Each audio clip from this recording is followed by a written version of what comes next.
Well, good morning.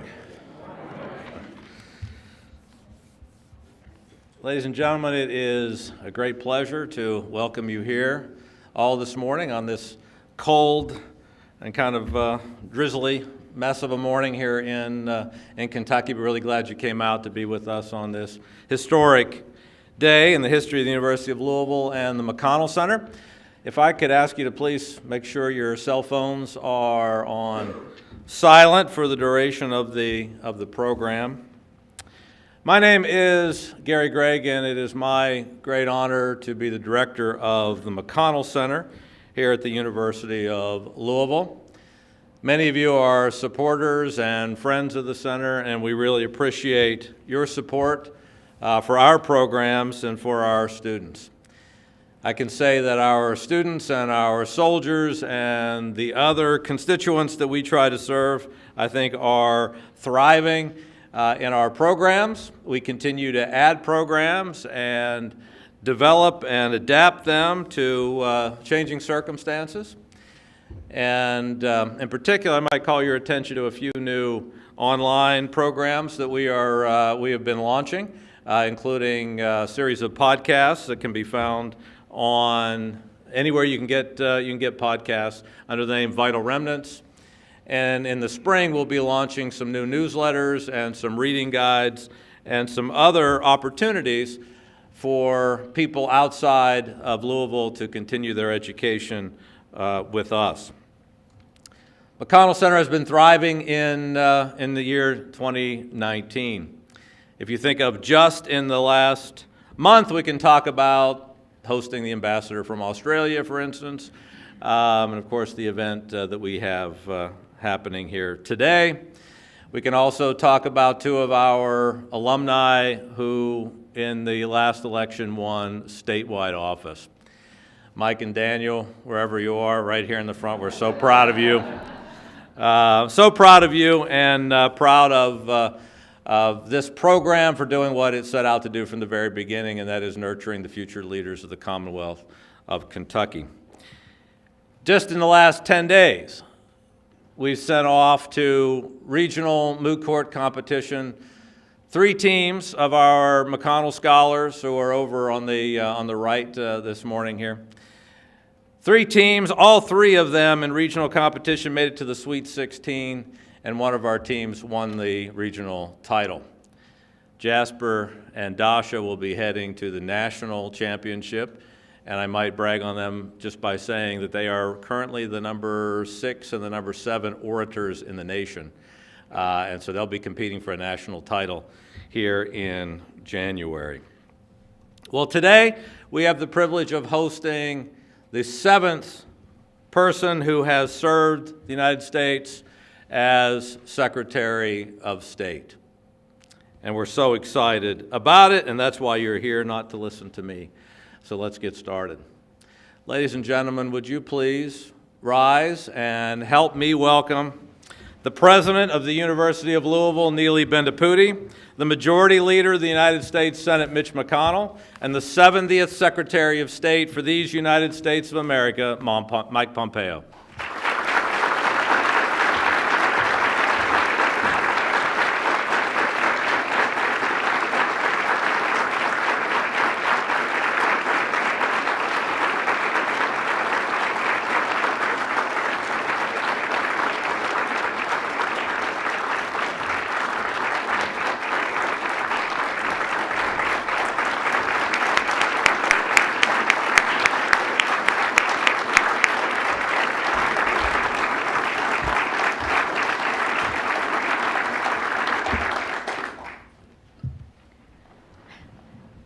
Good morning, everybody. I have to say that was one of the most surreal moments in my life, to walk and know that behind you is the Senate Majority Leader and the Secretary of State. As the young people would say, I could make it a meme, couldn't I? Welcome. I'm Neely Bendapudi, your president, and I'm so honored today to have the opportunity to introduce a man who truly needs no introduction anywhere in the world, and certainly not here, his old stomping grounds, and that is, of course, Leader Mitch McConnell. I'd like to say, first of all, before I introduce him, thank you to Dr. Gary Gregg. Would you mind giving him a round of applause?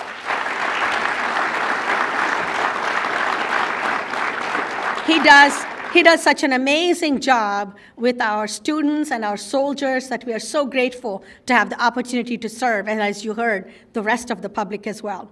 Leader McConnell is the longest-serving Senate Majority President, a U.S. Senator, and he's only the second Kentuckian to serve as Majority Leader in the U.S. Senate.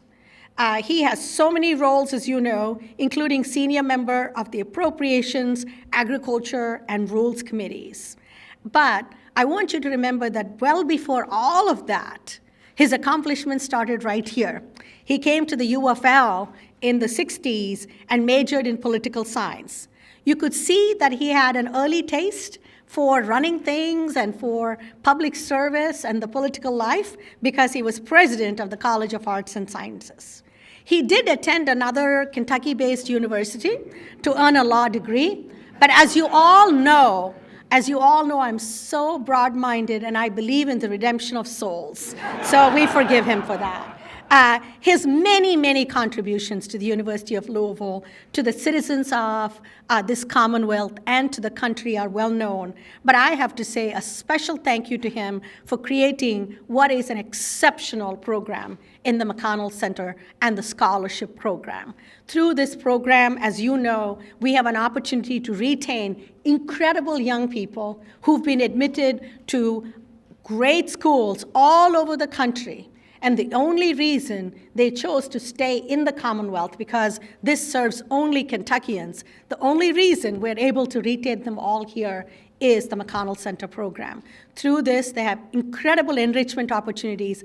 I always remind them, do I not? At everyone, don't forget this. You are among such a rare group of young people to sit and visit one-on-one with incredible leaders. So I will pause here, stop here, and say, Leader McConnell, welcome back, as always, to your stomping grounds. We are so grateful that you are here. Thank you.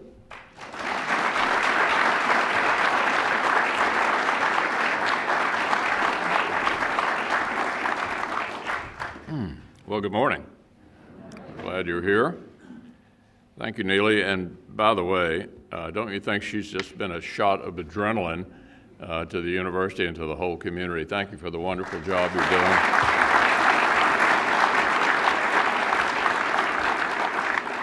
And of course, I don't quite know where to start with Gary Gregg. Gary will be 20 years in January. I'm not sure how long he thought he'd be here when he came, but he has grown this program beyond anything I had ever envisioned back in 1991 when we got started. And Gary, thank you for the wonderful job you're doing wherever you are. Gary.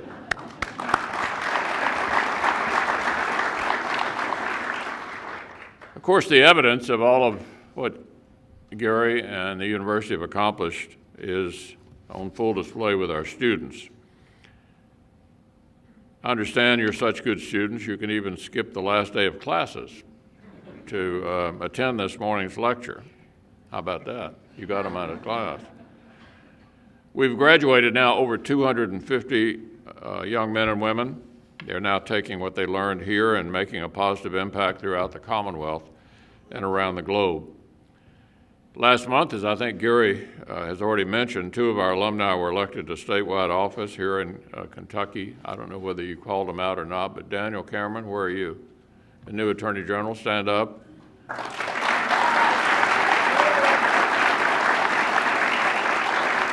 And Mike Adams, the new Secretary of State.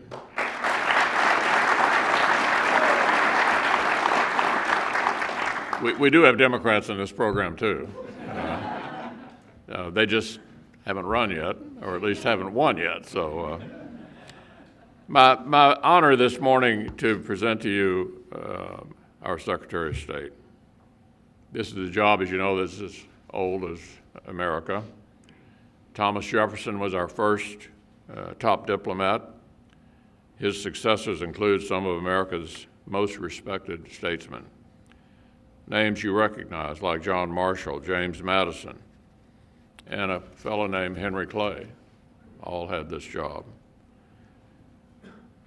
Great men of enduring legacies, such as George Marshall, Dean Acheson, Henry Kissinger.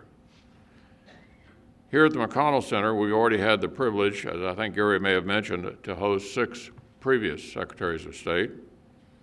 George Shultz was here for the opening of the program in 1991. Madeleine Albright, Jim Baker, Colin Powell, Condoleezza Rice, and Hillary Clinton. This morning, it's our great honor to make it lucky number 7 with the 70th United States Secretary of State, Mike Pompeo. Mike graduated at the top of his class from West Point.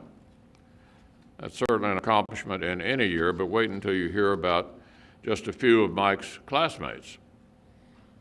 One is an elected member of Congress, 2 serve as high-ranking members of the State Department, and 1 we had here at the McConnell Center a couple of months ago, the Secretary of Defense, Mike Esper, all in the class of 1986 at West Point. So this was not exactly a group of slackers. But Mike rose to the very top. As a young cavalry officer, Mike was stationed in the divided German capital in the tenuous months before the fall of the Berlin Wall. He stood at the edge of the Iron Curtain as a representative of our country and the forces of freedom. Following his military service, Mike went on to Harvard Law School and an impressive career in the private sector. Answering a call to public service, he was elected in 2010 to represent Kansas in the U.S. House of Representatives. There he became a well-respected member of the Intelligence Committee.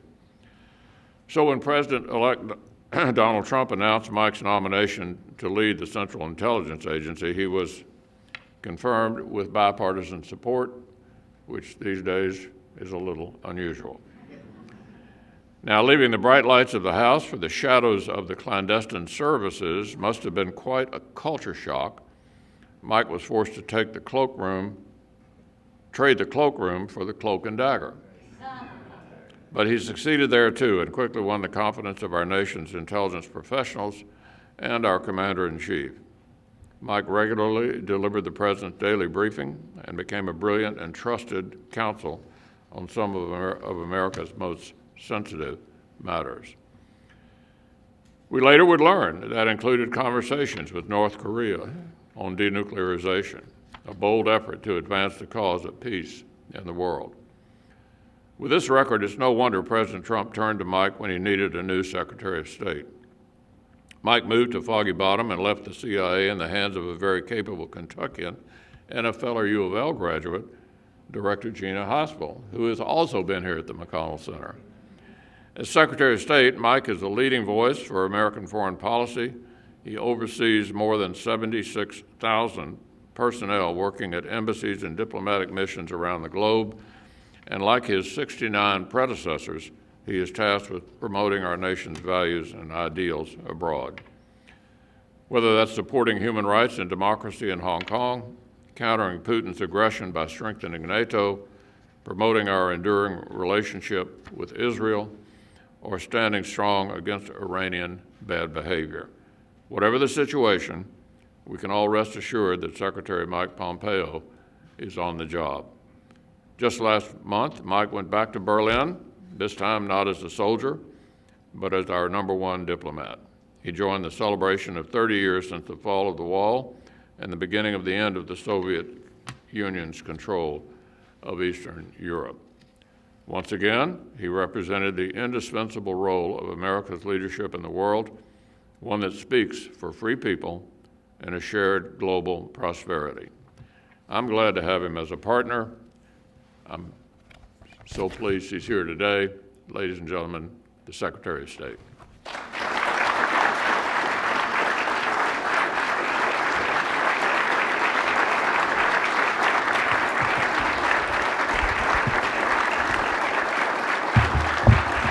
Good morning. Thank you. Thank you all very much. Good morning. It's great to be in beautiful weather down here in Kentucky. Senator McConnell, thank you so much for that gracious introduction. Senator McConnell has truly been a great partner of mine, of the State Department, of the Central Intelligence Agency, in his role as the leader in the United States Senate. It's great to be back in Kentucky. You know, politicians always talk about being back, but this is true. I was stationed down at Fort Knox, not once, but twice. I know every bar in Elizabethtown. It's been a couple decades, but I'll bet I could still find them.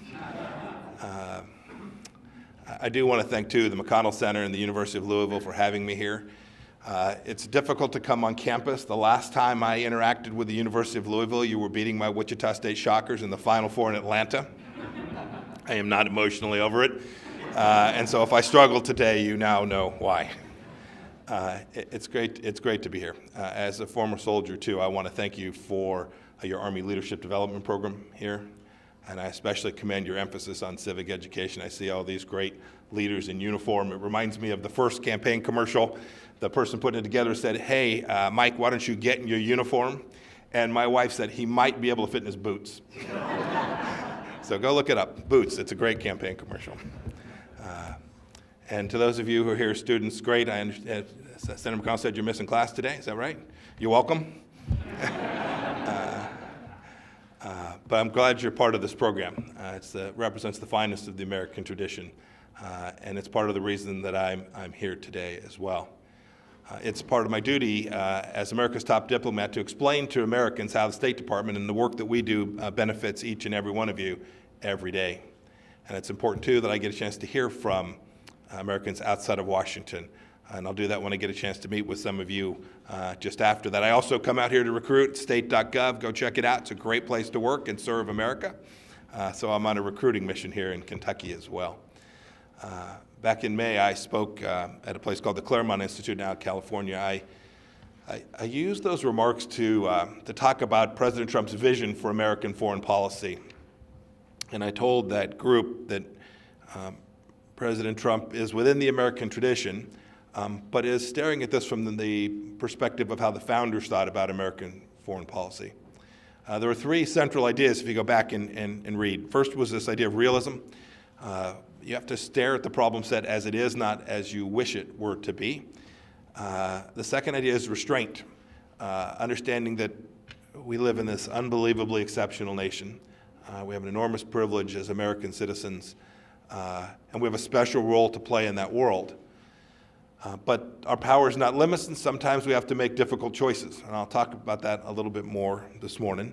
And the third idea is respect. Respect for our American principles and how other nations choose to run their affairs inside of their own countries. And I want to talk about that today in the context of a place that gets too little attention from us here in the United States, and it's the work that we do here in the Western Hemisphere, the place that we all live. I looked at the list of where the previous secretaries of state has traveled, and too often there was neglect to the places most close to us. I want to start with the big picture in Latin America, and in just the last few years we've seen some truly remarkable things. Many nations have made a sharp turn towards democracy and capitalism, good government, away from dictatorship and socialism and the corruption that has been endemic in some of those countries. You see this just in the past few weeks. The Bolivians are rebuilding their democracy, even as we sit here today. No one in the region any longer believes that authoritarianism is the way forward, that it's the right path, whether you stare at the people in Cuba or in Nicaragua or in Venezuela. They all can see the path forward is different from what they have been living. When I was in Chile back in April, we saw how people there used their new democratic power for good causes. In July, nations of the region got together and began their first concerted effort to combat terrorism. Argentina designated Hezbollah as a terrorist organization. First time ever that they'd contemplated something like that.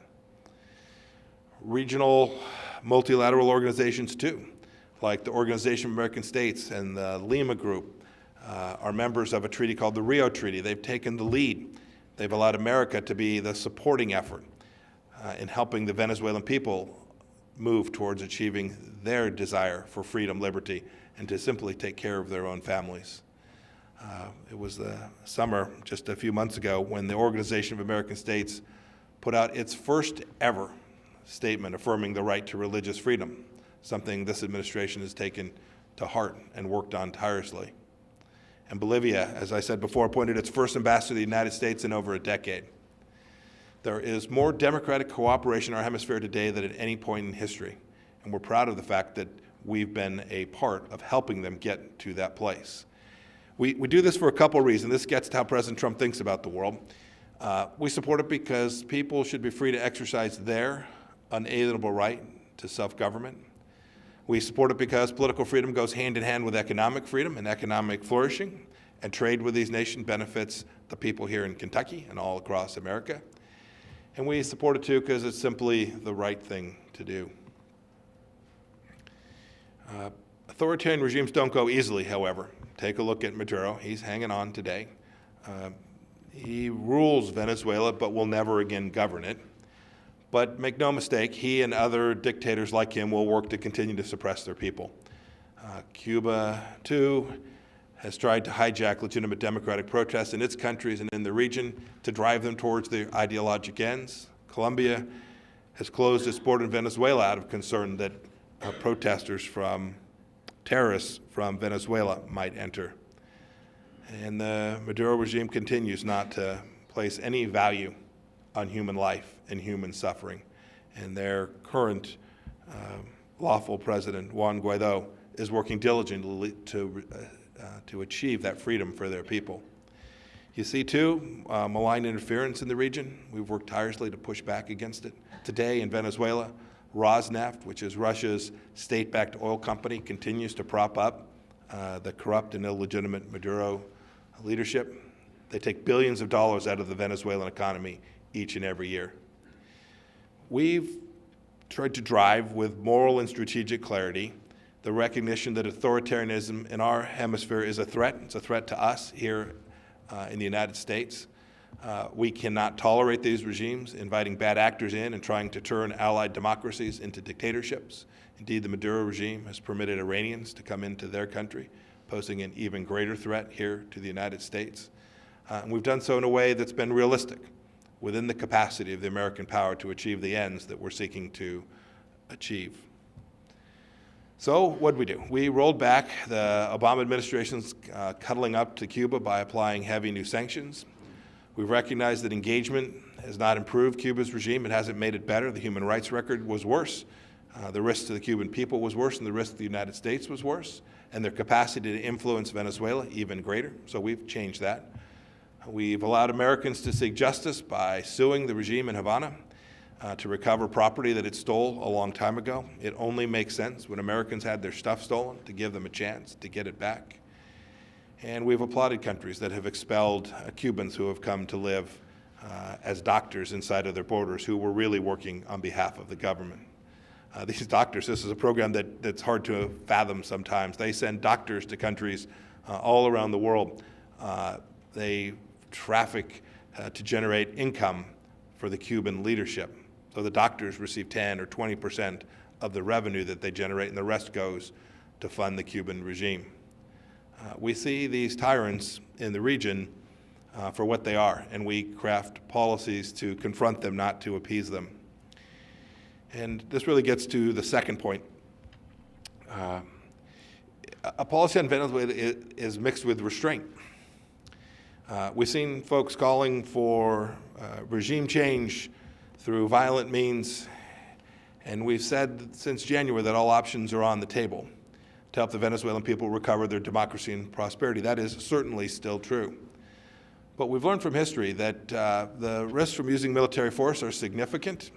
So we've instead worked to deprive Maduro and his cronies of oil revenue that should go to the Venezuelan people and the regime's pockets. We've been ruthless in attacking the drug cartels that traffic drugs into the United States out of Venezuela. And we built a coalition. You know, this administration has often talked about going it alone. We built a coalition of 57 other allies and partners to maximize both the economic and political pressure that we've put on the regime. And I was talking with Secretary Baker in celebration of 30 years after the fall of Berlin Wall, and he reminded me that There are critiques that say, well, Maduro's still there. You've been working on this for months and months, and he's still there. And he reminded me that Erich Honecker was still in East Germany until the day that he was not. And there were articles in the months leading up to that glorious event for freedom across the world that, too, if we do it right and do it well and represent American values, that Maduro, too, will fall. In July of 1989, Nicholas Ceausescu said capitalism would come to Romania when apples grew on poplar trees, and by December, he was hanging from a rope. The end will come for Maduro as well. We just don't know what day. Our patience, too, can be seen in Nicaragua, where President Trump is working on economic sanctions to restore democracy there. And this demands some level of consistency and relentlessness. And the American people should know that the Trump administrations will continue to be relentless. Secretary Baker reminded me, too, that in 1950, people were questioning why America hadn't yet succeeded in bringing down the Soviet Union. Then, one day in 1991, it was also gone. The end came slowly, and then it came really fast. Unending pressure and sensible restraint was the right combination then, and I'm confident that it is now as well. Lastly, our foreign policy is built on respect. It's respect for our principles as enshrined in our Declaration of Independence and our Constitution, and respect for how our neighbors and allies run their affairs. President Trump knows, too, that a poorly secured border violates Americans' enjoyment of life and liberty and the pursuit of happiness. It undermines the rule of law, it compromises security, it enables human trafficking, and the President's taken on these problems. That's a basic respect for American ideals. One of the diplomatic successes that I'm most proud of is delivering on that obligation in partnership with Mexico and countries throughout South America. It is diplomacy undergirded by frank talk, by respect between neighbors and friends. We simply asked Mexico and the Northern Triangle countries of El Salvador, Honduras, and Guatemala to do more inside of their own country to stop the flow of illegal immigration coming towards Mexico and to the United States. We had to cut off some foreign assistance to show that we were serious, but we didn't tell them how to run their country to address it. We just insisted that they be good neighbors and look at the results. I'm pleased to say we've taken in each of those countries important steps. For example, thanks to an amazing new leader in Ecuador, President Bukele, detentions of Salvadorans illegally trying to enter the United States are down 80%. That's really good work on his part. And our relationship with El Salvador is stronger for it. We've returned foreign assistance. We will help the El Salvadorians be successful and build out their own great country. In that same vein of respect, we've told our friends that predatory Chinese activities can lead them to deals that seem attractive, but in the end are bad for their people, bad for their own nation. But we don't try to stop them from doing business with the Chinese Communist Party. We work with them to strengthen their systems, to strengthen transparency, to help them understand the threats that face their country from doing deals where the Chinese loan them money and then foreclose on important assets inside of their country. That's respect. We let each leader make its own decisions, but we do our work to help support them. In Haiti, as it's tried to form a government, overcome instability, we've offered a helping hand. Here in our hemisphere, the United States has not rushed in with solutions forced in Washington. We've provided assistance. We've told the new Argentine government that we're ready to work with them despite not seeing eye to eye on significant foreign policy issues. That's respect. And finally, it means respecting people's yearning to be free. We know this here in the United States. Ensuring that religious freedom can be had all across the world, that economic rights are protected, helping them seize honest opportunities for prosperity in their own countries. We've seen protests in a number of nations, in Bolivia, in Chile, in Colombia, and in Ecuador. Those protests reflect the character of legitimate democratic governments and democratic expression inside of their countries. Governments should respect that the way democracies do. We are so blessed here. America remains the greatest example in democracy in the history of the world. And so we, in the Trump administration, will continue to support countries trying to prevent Cuba and Venezuela from hijacking those protests. And we'll work with legitimate governments to prevent protests from morphing into riots and violence that don't reflect the democratic will of the people. And we'll be vigilant too. Vigilant that new democratic leaders don't exploit people's frustrations to take power, to hijack the very democracy that got them there. That's the kind of respect that we owe to other governments for people so that they can have democracy in their own nations. I'll end here, so I want to leave plenty of time for questions. I'm proud of what we've done in the region. There remains an awful lot of work to do here in our own backyard, in our own hemisphere. The good news is that the sun of democracy is dawning in many places close to us. Whatever its day brings, we'll approach it with our friends in a spirit of realism and restraint and support for the peoples of our region. Thank you. God bless you. God bless Kentucky. And God bless the United States of America. Thank you for having me here.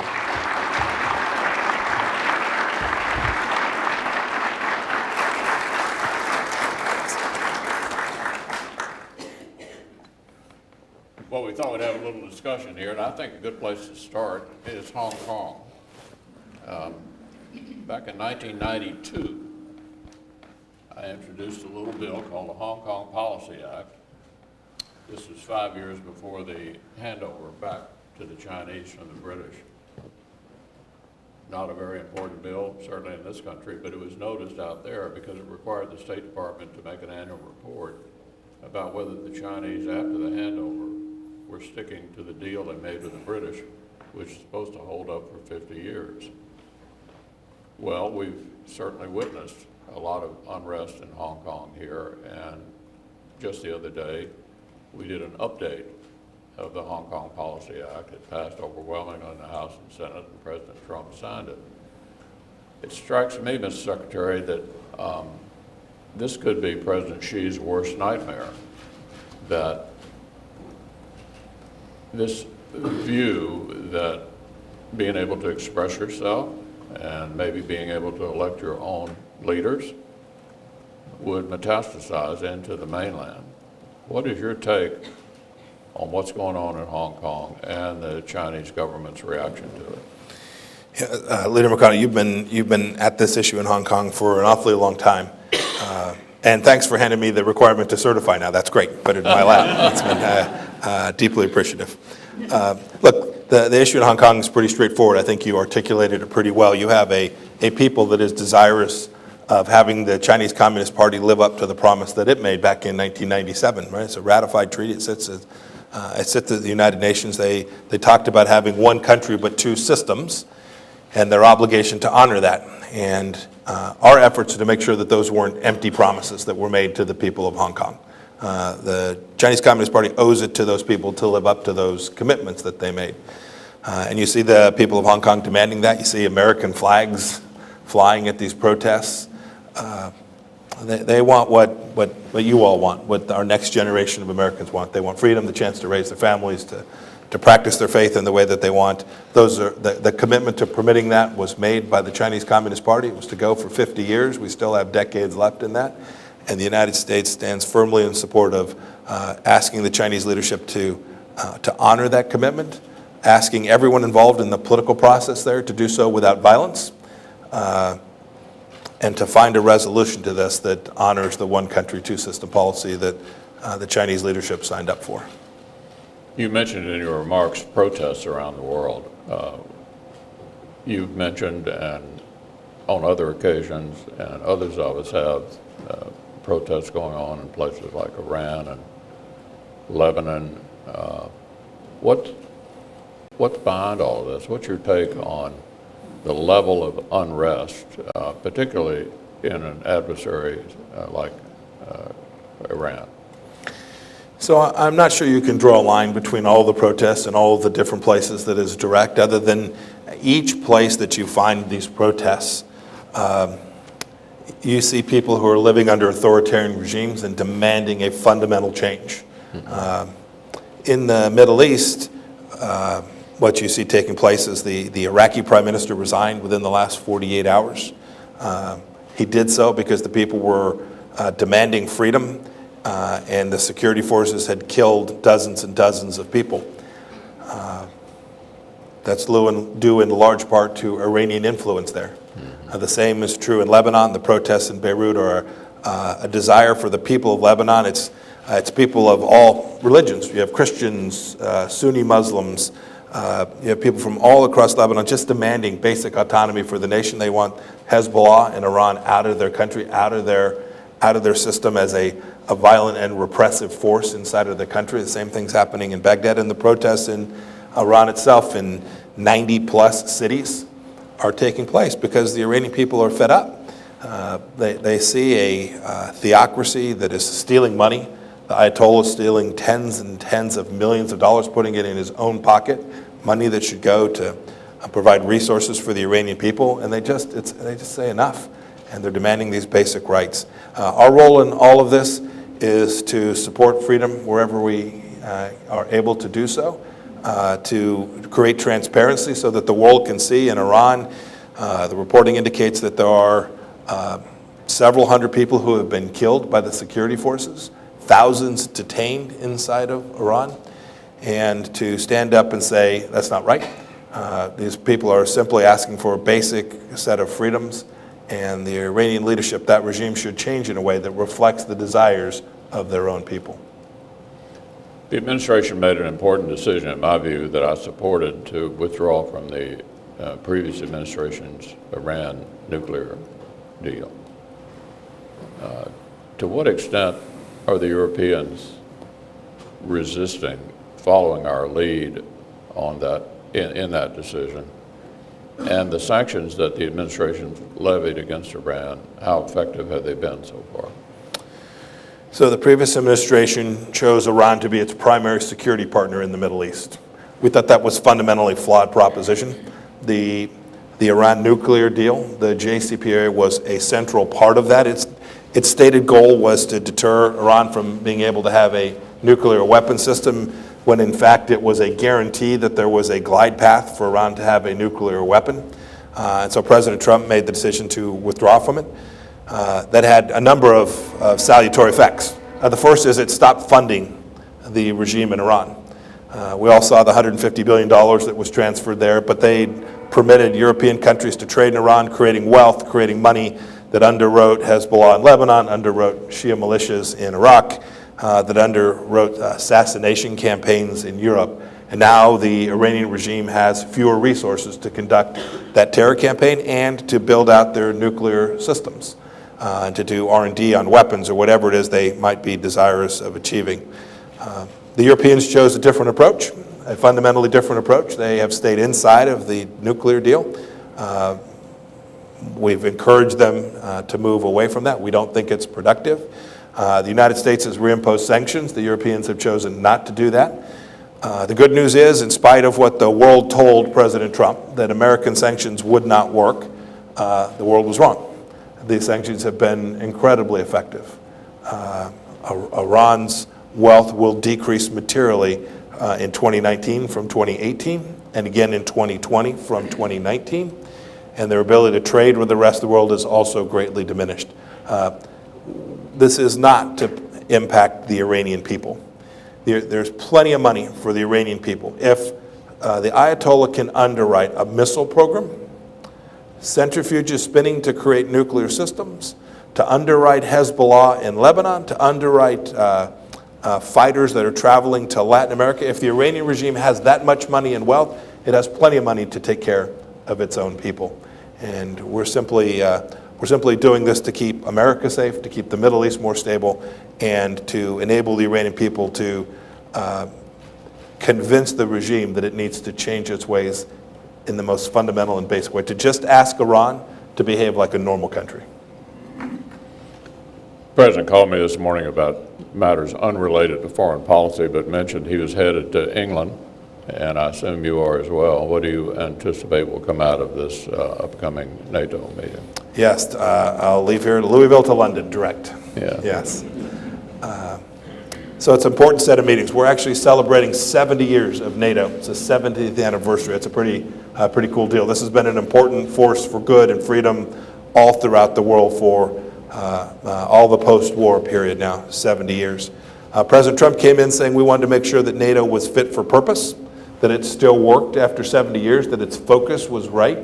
And my team and the Department of Defense have worked with our NATO partners to ensure that. So what have we done? First, we've made sure that we were addressing the proper challenges. So it was created to fight the Soviet Union and to be a security alliance to oppose the Soviet Union. The Soviet Union is no more. Russia remains. But the nature of the threat from Russia has changed too. There's now an enormous cyber component to the threat from Russia. We need to make sure that NATO is prepared to confront that challenge. It's also the case that China, we no longer have geographic boundaries on our threats. China poses an enormous risk to NATO too, trying to infiltrate NATO systems, NATO communications and technology, all of the things that China would want to do to empower itself at the expense of our transatlantic partners. And so NATO needs to be prepared to do that as well. NATO has also taken on an increased role in fighting terrorism. There are NATO forces in Afghanistan today and around the world working to counter terrorism. So the threat has changed, and it's important that NATO reflect that and be fit for purpose for 2020. The second thing the president was intensely focused on was making sure that it wasn't America bearing too great a burden connected to that. And so President Trump asked these countries to do the simple thing of honoring a promise that they'd made. Every one of the NATO countries made a promise that they would spend 2% of their own country's GDP on defense. It was an American promise. This was a country that each of those 28 nations made. Some of them have lived up to that. Some of them are struggling to find a way to do so. And we're going to go encourage them to do that and do it more quickly. The good news is, since President Trump took office, about $130 billion more has been spent by those countries in support of their own security and the collective security of the transatlantic alliance. Another $350 or $450 billion will be spent in the upcoming years, all due to President Trump's focus on wanting every country to be a full and fair participant to share the burden of our collective defense. And those will be the topics we talk about, and then we're going to spend a fair amount of time talking about the great history and tradition and the successes that NATO and the NATO countries have had over these past 7 decades. The one country in the world that Americans tend to follow and pay the most attention to is our friend Israel. And we've observed they've gone through 2 elections and been unable so far to form a government. I know we don't dabble in these kind of internal decisions in another country, so that's not my question. Thank you. But I appreciate it. do Israel's adversaries in a period of uncertainty like this conclude that it's a time for mischief, or do they think the government, in spite of all the sort of Western-leaning democratic chaos, is prepared to respond no matter what's happening politically, internally in Israel?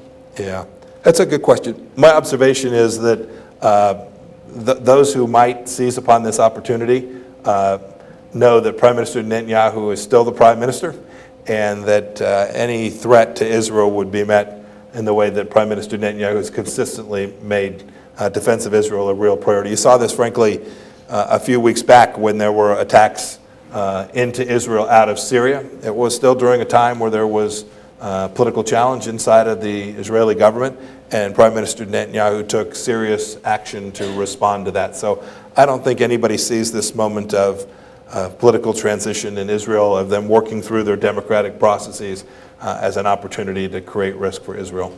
I know the United States stands prepared to do everything we need to do to support Israel as it works its way through this government formation process.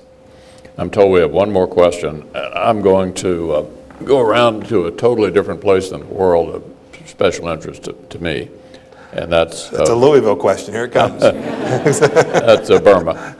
Yes. Yeah, I had a long-standing, note-passing relationship with Aung San Suu Kyi for 2 decades while she was under house arrest, and have watched with great interest the attempt to evolve from a military dictatorship into something more Western-leaning, with open to commerce, elections, all the rest. But there seems to be some backsliding, and she's been under a lot of criticism for not basically standing up to the military and reacting more aggressively to the Rohingya atrocities that occurred, and people have been taking away honorary degrees that they gave her. She came here, by the way, to the McConnell Center in 2012 on her first trip to the U.S. What's your take on Aung San Suu Kyi? Is she making a sort of a practical decision that she can't take on the military successfully, and she's enduring a total loss of status around the world because she hasn't done something that she may conclude would only lead her to lose power? So she's in a very difficult position. It is a very complex situation. I think you characterized it precisely right. Those are the two polar ends of the choices that she faces there.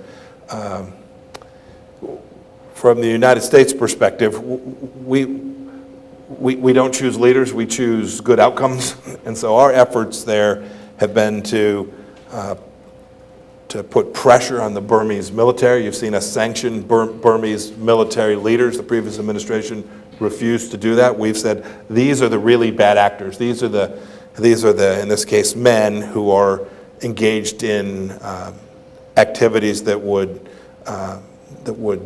frighten us all, and we all know are deeply abhorrent to our way of life here.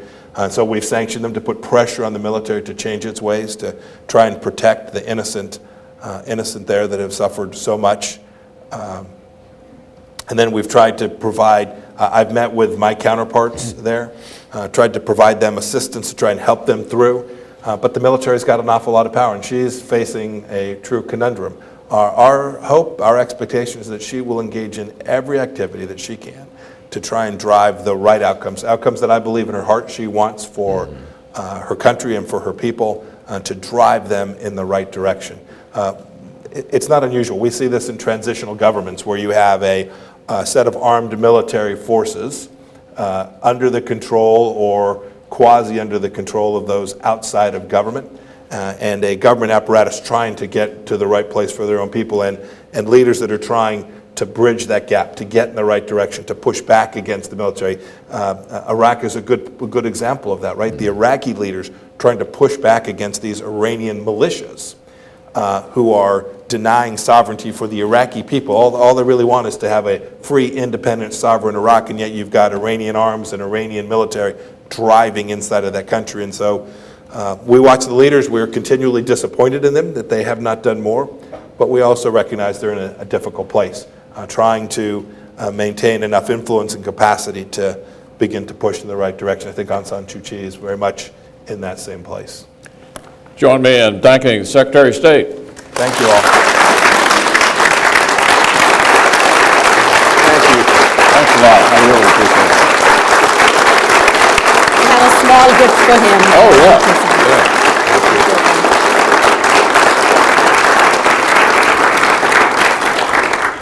yeah. Ladies and gentlemen, first of all, thank you to all of you for coming. I am sure you will agree that this was a most informative and enlightening opportunity for all of us to learn what's going on. We do say that when you come to UFL, the world comes to you, and we are also very proud that our roots are in Louisville, but our reach is global, and I think this is an indication. So, Secretary Pompeo, when I met you first in Kansas several years ago, I never dreamt that our paths would cross this way, and I would like to, on behalf of our board chair, Mary Nixon, our faculty, staff, and our students, most of all, we have a small gift for you. We hope that this will remind you of your time here. Welcome back anytime. I'll go with you to Fort Knox anytime. So thank you so very much, and thank you everybody for being here. Thank you so much. This is a small token. Such a pleasure. Thank you. Thank you.